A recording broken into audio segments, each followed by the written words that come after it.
Good morning again. This is Hiro. Let's just call this Tales of Two Seed Beds. The one on the left is Trident Maple. And this one here is Chinese Elm. Okay, last fall I was doing something and I cut a branch of the Trident and another one of the Chinese Elm. And they were loaded with seeds. So I thought, okay, I'll go ahead and just throw them in a container. Well, here's some more, maybe you shouldn't do this. I put so much seeds in this Trident that it's got hundreds of them in there. And it might be really hard to take them apart. I haven't tried that yet. Okay, well, I basically did the same thing with the Chinese Elm.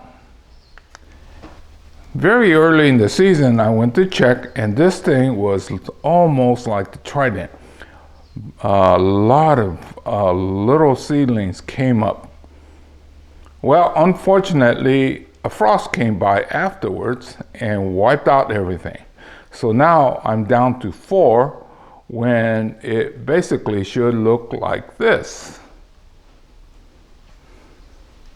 Thing about Chinese Elm. This one came from a big tree behind my house, and most of the time it does not have viable seeds. Well, good indication of maybe good seeds to collect in the fall is from spring on, there's a buzzing of the bees.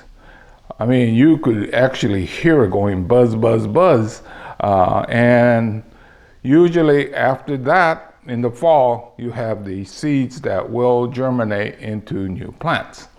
Unfortunately, I forgot to compensate for the frost, so what I should have done was put it away so that it doesn't get the frost, or put it in a protected area, not in with the sun where it made the seeds germinate. Well, anyway, I really don't need a lot of material anymore because I'm trying to downsize, right? Well, anyway, I'm gonna take these straggly Chinese elms and okay. Typically, the seeds will have these really elongated roots. That's usually the taproot. So what we want to do is cut these.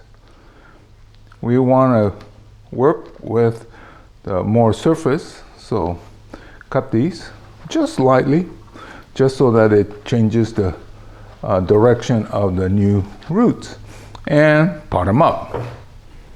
Okay, so Chinese elm, no problem, 4 little ones. So the only thing you should remember is to remove the taproot, or if it's not exactly the taproot, there are usually 1 or 2 dominant ones, and just take the tips off. So now these are ready to become bonsai of the future. Unfortunately, it won't look like anything for 3-4 years.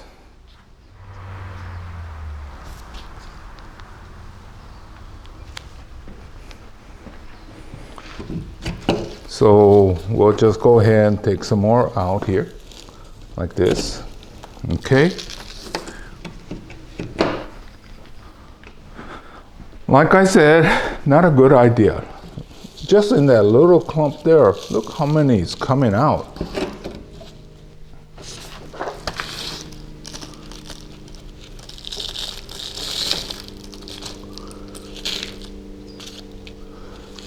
Now, if I pop these up like normal,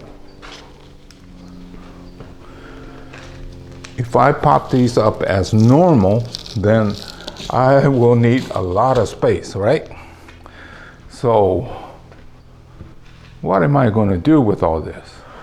Okay, this is almost out of desperation. I was going to make groups of 3, 5, sometimes 7, and then they could turn into a pre-grove or a forest. But I wasn't making much of a progress, so I put in big handfuls. Some of them must have 20 of them in there.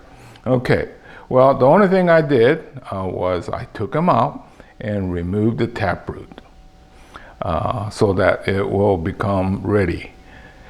Now, looking at the seed bed, I hardly made any dent in it. So this was a lesson in not a good idea. I think I should have thought it through, but well, the other thing is they don't always sprout.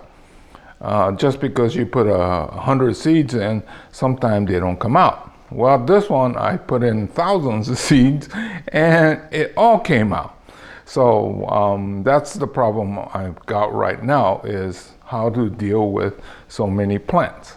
Anyway, so I guess this chapter we could call it, don't do it like this, people. Just get a small handful so that you can manage after everything comes out. Now, if it came out like the Chinese elm, there was some sort of a failure and there was only 3 or 4, then it would have been easy. But this one just came out so successful that I'm having all kinds of problems. Anyway, this was a very short chapter, but hopefully you learned something.